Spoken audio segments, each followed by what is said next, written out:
Hi folks, welcome to another Stall13.com video. No, I do not need bail money, but thanks for the offer. What I want to talk about mineral blocks. And I want to talk about the accessibility.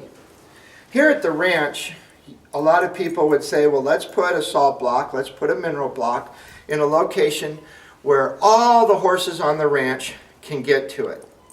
It sounds like a really good thing to do with your money, and money's tight.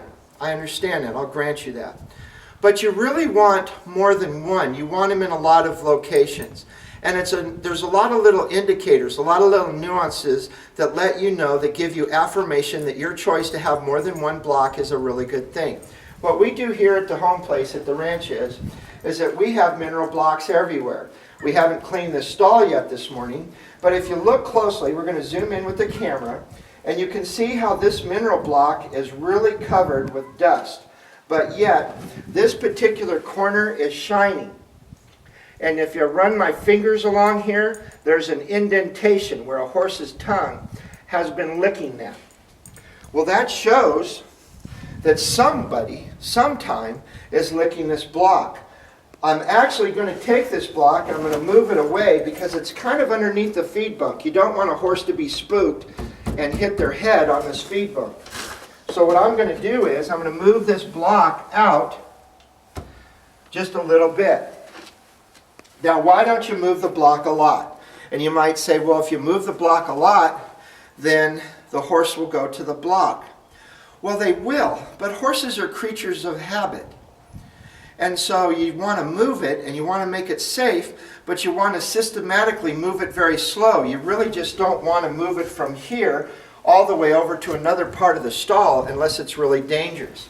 Right now it's a lot safer for that. It kind of pins this little rubber tub in place. Having more than one mineral block is a great thing. We've got them everywhere. They're cheap. They're less than $10. If you keep them out of the rain and the snow, they'll last for a long time. We have mineral blocks all over the ranch.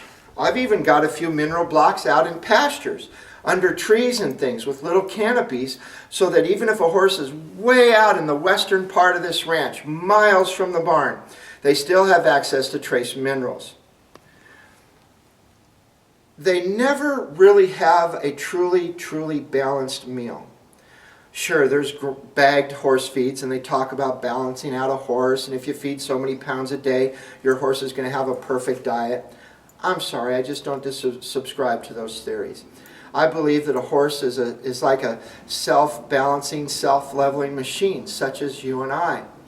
That they always are looking to improve their health, and they always need something. So I like to provide them with it, mineral blocks. They're about 98% salt. We've talked about blocks in other videos, but this is more about where you place a block. It has to do with the quality of your horse's life and health issues. All these things need to be considered. Something to think about.